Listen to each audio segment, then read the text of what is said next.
Ecclesiastes chapter 3.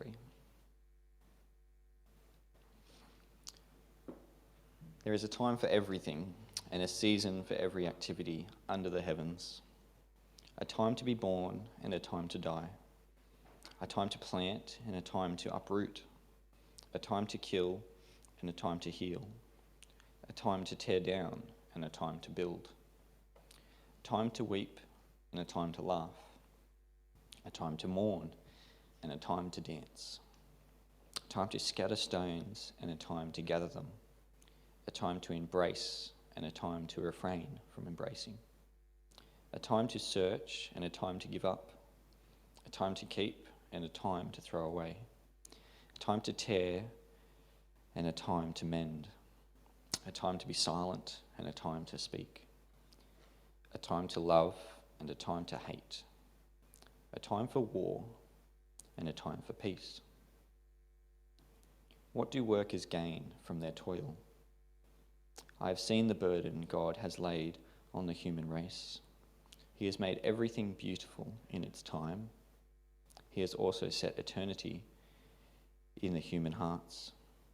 Yet no one can fathom what God has done from the beginning to end. I know that there is nothing better for people than to be happy and to do good while they live.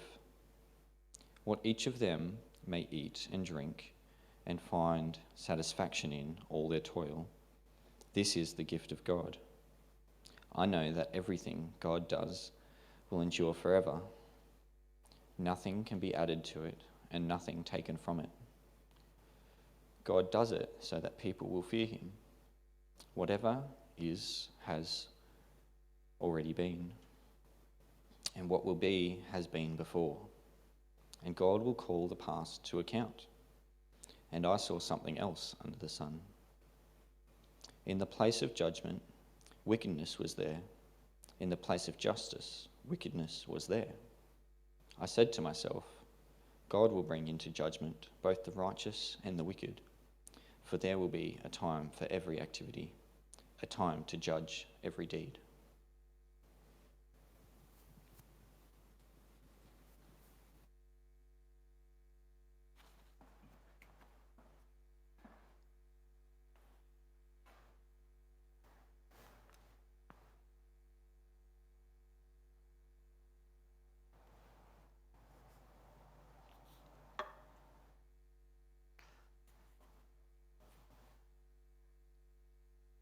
If Ecclesiastes was not part of the religious canon, if it was a book for sale in a bookshop, and you were working in the bookshop, where would you put it? I think it's safe to say it's not romance, it's not science fiction. Is it history? Is it biography? I think the best case could be made that it'd be either under philosophy or under poetry. And I feel I have to confess something. I am the sort of person who has been known to go into a bookshop and look for philosophy and poetry. I say confess because I know that makes me a bit odd. And I know it makes me a bit odd because when you do go looking for those shelves, they're right up the back. And they're in the corner, and that's the bottom shelf, covered in dust, it's cobwebs. Price labels are all written by hand, and they're in shillings.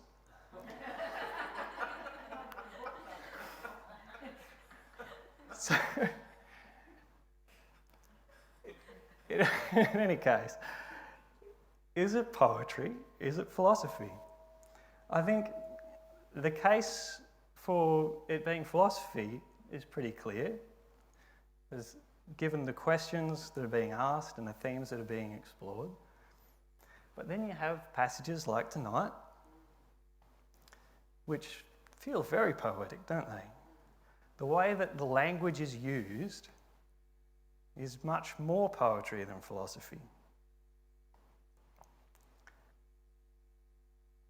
And The poetic sense that I see as really core to Ecclesiastes boils down to really the one word that we keep coming back to. Hevel, which we get as meaningless or vapour, smoke, a mere breath. What you find in philosophy is an author will think nothing of spending a whole page, a whole chapter, carefully defining the key terms. But Hevel seems chosen more to give an aesthetic impression of an idea than to tie down the details. There's a real feeling to it. And there's also story. I found it very interesting that in the ancient Hebrew, the name Abel, as in Cain and Abel, is Hevel. Is meaningless actually a helpful translation of the idea? Well, I think it can be, but we need to be pretty careful how we engage with the language. And the first thing I think we need to avoid is the idea that meaningless implies valueless. Because we've already been told that to eat, to drink, to pursue pleasures, to pursue achievements, all of this is meaningless. Yet, he's also told us, repeatedly, that they're good. They are good things, which we should do wholeheartedly. In tonight's passage, they are the gift of God. When Glen told us that we were going to be doing this series, I went back and I sat down and read it through, and I was sitting with Rachel, and I got to the end and I said to Rachel, I reckon this guy's onto something, because life doesn't have a meaning. People don't have meanings. People have purposes. And Rachel said to me, you're talking nonsense. They're the same thing. And she's probably right. She usually is. But if I can play philosopher for a moment, I want to define these two things as being different, because I think the distinction was helpful to me, and maybe it will be helpful for you. So meaning, try again. Yeah. Meaning is about capturing and expressing ideas, about symbolically representing something. Words have meaning. Great art, great music, great writing has meaning. You can be reading a book about chasing a whale. You can be reading a book about animals on a farm. But is that really what the book is about? Meaning can be baked into art in such a way that you absorb something bigger, something broader, without it ever really being explicitly stated. And the thing I want to say most about meaning is this. The meaning is greater than the medium. The reason we love meaning, the reason we search for meaning, is because meaning lasts. Meaning is not smoke that simply blows away. Meaning outlives the words on the page. The meaning outlives the paint on the canvas. And there's something in us that wants to capture that, to make ourselves that little bit more immortal. Purpose is different, according to my definition, anyway.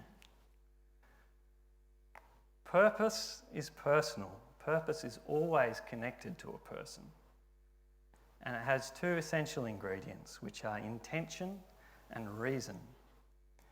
If you think about the facts at your disposal and you decide to do something, you've got a purpose in what you do. Purpose is concrete and purpose is mortal. Even within our own lives, our own intentions, our reasons for having them, we're constantly reshaping them.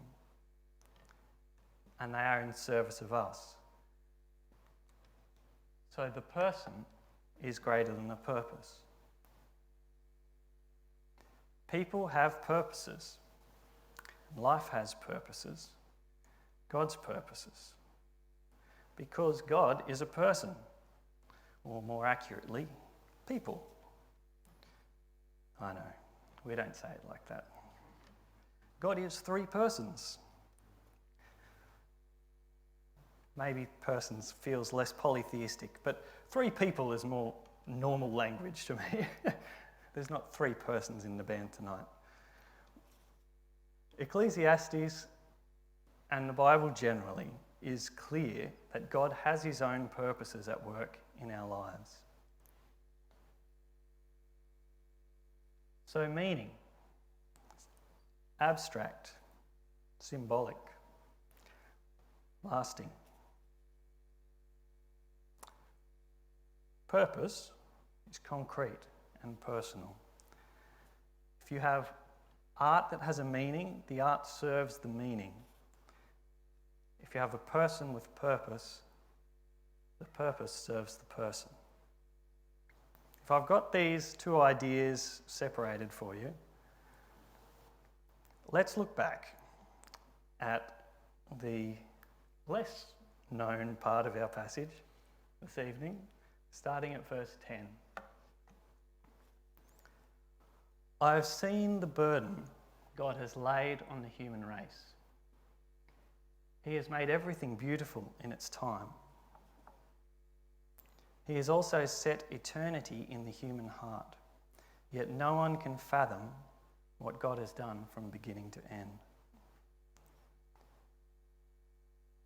God has set eternity in the human heart.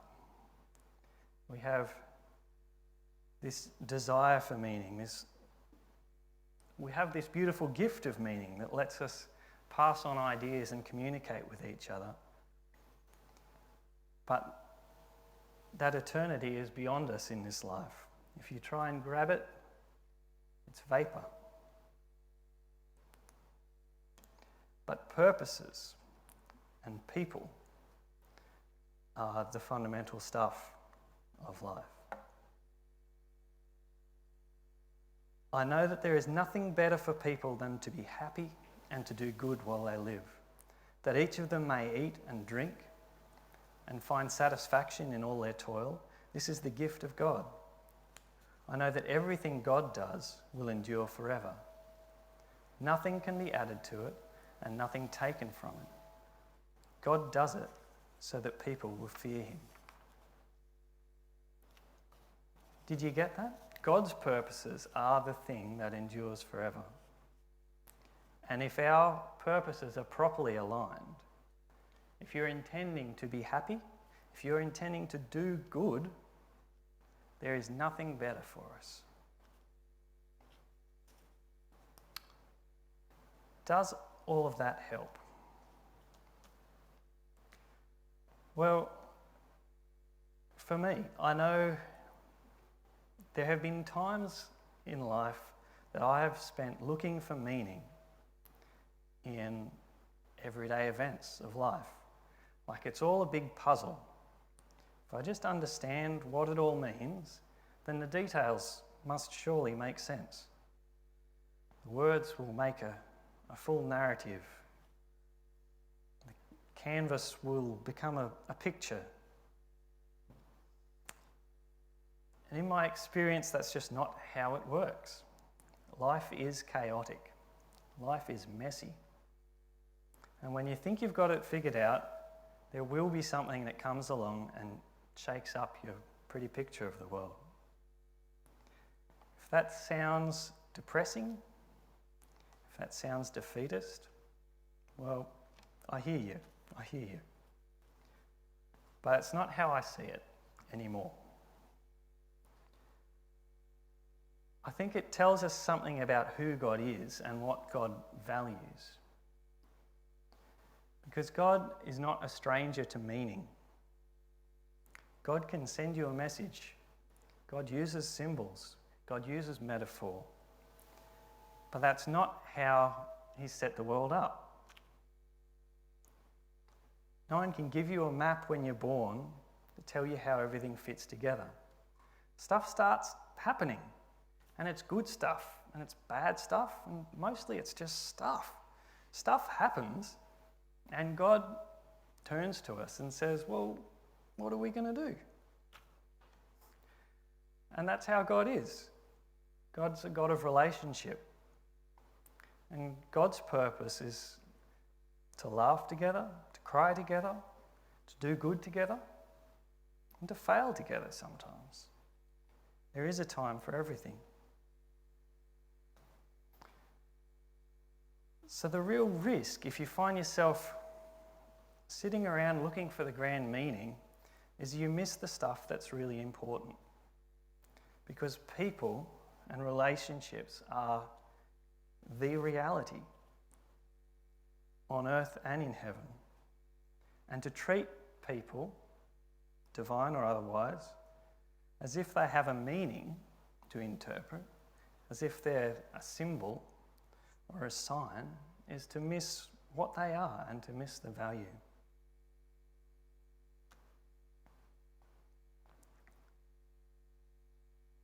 I hope that helps somehow. I've been thinking a bit this week about what might be an appropriate way to finish the service, a way to respond. And I kept coming back to a song that we haven't sung here in a while. But yeah, if I could ask the guys to come up, let's sing together, I Will Run to You.